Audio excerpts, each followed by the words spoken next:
ஆத்திசூடி ஆத்திச்சூடி இந்த இரண்டு சொற்கள்ல எது சரியான சொல் அப்படின்னு கேட்டிருந்தாங்க. அதாவது இச்சு வருமா வராதா அப்படிங்கிறது தான் சந்தேகம். இந்த இரண்டு சொற்கள்ல எது சரியான சொல் அப்படின்னு பாக்குறதுக்கு முன்னாடி இந்த சொல்லினுடைய பொருள் என்ன அப்படிங்கறத நம்ம தெரிஞ்சுக்கணும். ஆத்தி என்பது ஒரு வகை பூ.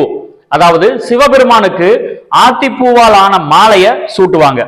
இப்போ இந்த சொற்களை எல்லாம் பாருங்க. வஞ்சி சூடி, முல்லை சூடி, காஞ்சி சூடி, தும்பை சூடி. இந்த சொற்களை நம்ம சுருக்கமா எழுதியிருக்கோம்.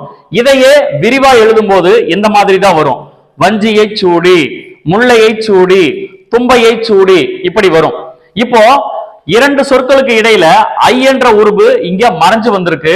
அதையே விரிவா எழுதும் பொழுது ஐ என்ற உருபு வெளிப்பட்டு வந்திருக்கு. இலக்கண விதி என்னன்னா, இரண்டு சொற்களுக்கு இடையில ஐ உருபு மறைஞ்சு வந்தா அங்கே வல்லினம் மிகாது. அதுவே இரண்டு சொற்களுக்கு இடையில ஐ என்ற உருபு வெளிப்பட்டு வந்தா அங்க வல்லினம் மிகுந்து வரும். பாருங்க, வஞ்சி சூடி இங்க ஐ உருபு மறைஞ்சு வந்திருக்கிறனால வல்லினம் மிகுந்து வரல. இங்க வஞ்சியை சூடி ஐ என்ற உருபு வெளிப்பட்டு வந்திருக்கிறதால இங்க வல்லினம் மிகுந்து வரும். இது இங்க மட்டும் இல்ல, ஐ உருபு மறைஞ்சு வர்ற எல்லா இடங்களுக்கும் பொருந்தும்.